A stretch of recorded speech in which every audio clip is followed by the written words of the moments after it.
Yes, we're back on 67 Hail Hail for another week. I am Hamish Carton. I'm joined by John Reid. John not feeling too well this week, so we appreciate you putting the effort in to get here, John. Anything for Celtic. Exactly. Anything for Celtic and anything for 67 Hail Hail. Exactly. Right, we'll get right into it. We're going to talk about the weekend. Obviously, it's been a tumultuous week for Celtic. The European defeat and then the win at St Johnstone. Dramatic win at St Johnstone, really, when you consider everything else that happened during the game. We're into the semi-finals of the Cup, and probably after the Copenhagen game, that's probably the exact kind of result we wanted. It was an interesting game. I've never known a team to miss so many chances. They had so many chances, especially in the second half. What game's this? Could be either. Well, I'd say the St Johnstone game. We missed a lot of chances at Copenhagen as well. We probably missed better chances against St Johnstone. I mean, we missed really one brilliant chance against Copenhagen, that Ilianusi one. Yeah. But St Johnstone, chances we missed were unbelievable. That Christie one, should have scored. Julian should have scored the rebound. I know the defender got in there. Yeah. But the chances we missed, I thought, it's going to be one of these days. Stevie May's going to... Header one in the corner. The great record's going to end after 5 years or 4 years. But as usual, we just found a way to get the job done. It did have that feeling to it, in that kind of 75-minute mark. There was a phase at probably about 2 or 3 minutes, so we just couldn't get out at all. Edward was, I don't know what was up with Edward for that 5-minute spell. None of our players could get out. The defenders were just kept playing the ball to them. And I did fear at that point. I think probably, we've had a few ups and downs in our cup success. Like the Hearts final last year was worrying. Obviously, there's been a few games like the Rangers one when Dembele scores in the last minute that have gone to the death. But that one there, I felt as if for that spell when St Johnstone, they had the free kick in the edge of the box. They had a really good chance. They had a penalty call that was never a penalty. I think it was beat on, never a penalty. But that was the phase when I thought, God, they're going to nick one here. And at that stage, we did not look like scoring. We were really struggling. And I'm not gonna lie, like, if you'd offered me a replay at that stage, I was biting your hand off. I would have took a replay as well because we didn't really play that well. But as usual, the team just never gives up. And it's testament to how they can pull the win out the fire. Yeah. I mean, how important was it winning the game in that kind of way after what happened on Thursday? Because, other teams, I don't know who I'm talking about here, but other teams could maybe, in similar circumstances, have drawn that game or lost that game. But we won it. No, I mean, it was vital, especially after we really, let's face it, ballsed it up against Copenhagen. That game was there for us to win. And we had the right mess yet. So, and that was probably one of the hardest games, I'd say. The pitch was a joke, let's face it. Ridiculous. The pitch was ridiculous. Well, we had injuries. Some key players were out.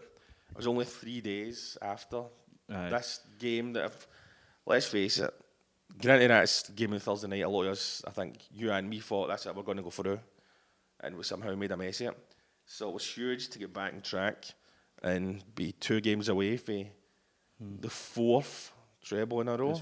4th Scottish Cup in a row, which on its own is a crazy achievement if we obviously do it. But then you add in the other 8 trophies if we continue doing what we're doing. But that is the kind of result for me that the cups are won for that kind of game. That, as I say, you look at the game the previous night and Rangers are in action and they played just as poorly as we did probably, but we found a way to win, they found a way to lose, and I think that's the difference. And now we go into a cup semi-finals, we play Aberdeen in the semi at Hampden, a team that we beat last year, and then ironically it could be Hearts again, so we could have a carbon copy of what happened last year. And it's 3 decent teams we're up against, although Hearts are struggling. I think they've shown against Rangers that they can up their game on their day.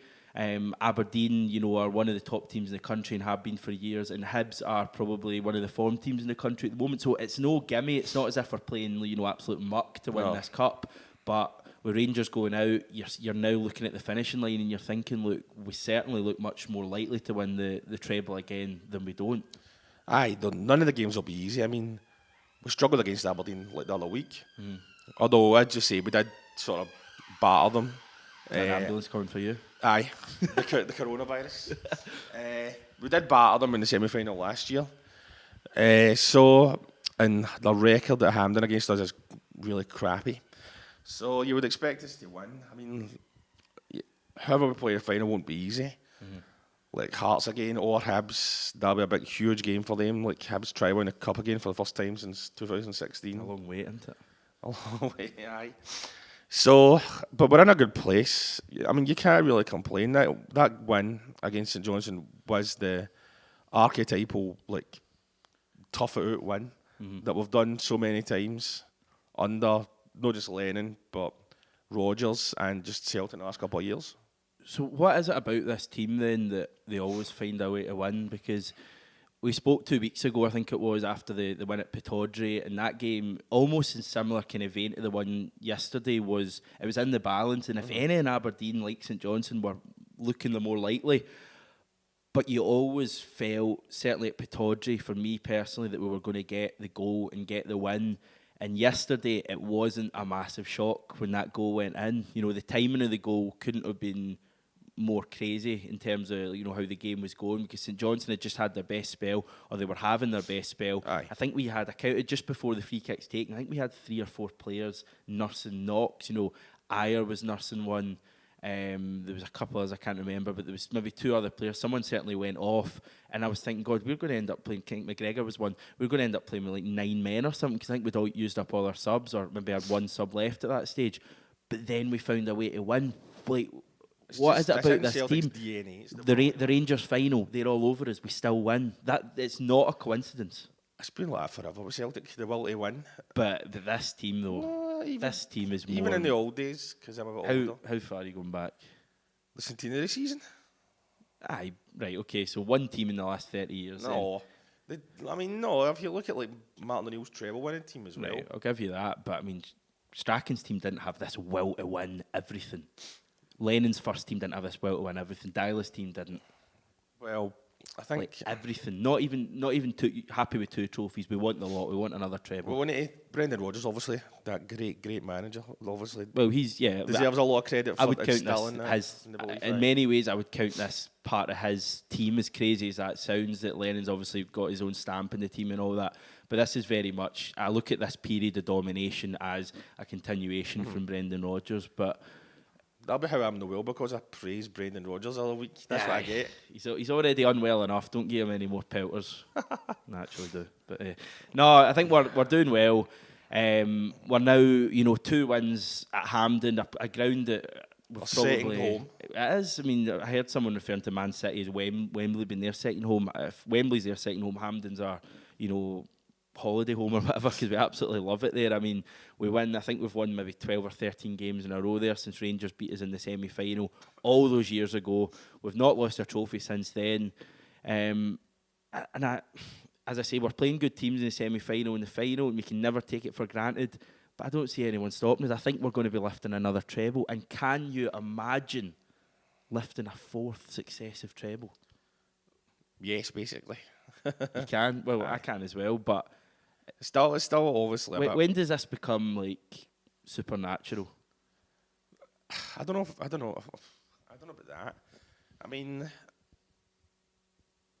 it's just really the norm now. Basically, it's what a couple of years ago would have been out of the ordinary is normal now. When it comes to Celtic, I mean, we didn't win a treble for like 30 years until Rodgers, O'Neill won one.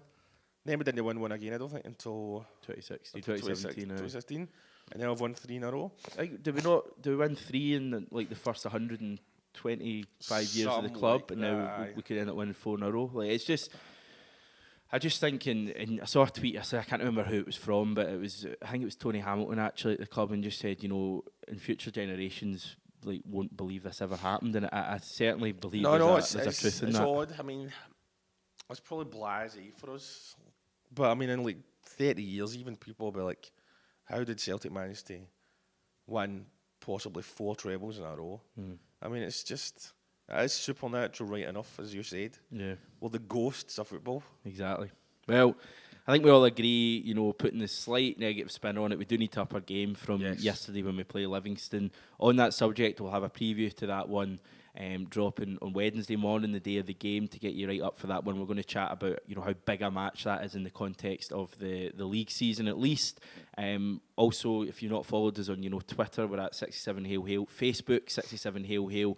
And if you want to subscribe as well and click the wee bell so you never miss any of our new videos. And we'll be back. We've got a few more videos planned this week, loads of really good stuff. As I say, we're going to talk Livingston, we're going to talk near Beaton later on in the week. We're going to chat a little bit about the European run and what we need to do in the future, and also about Mohamed El Yunusi after he picked up another injury. Thanks once again, John. Hope you feel slightly better, and we'll speak to you later on in the week.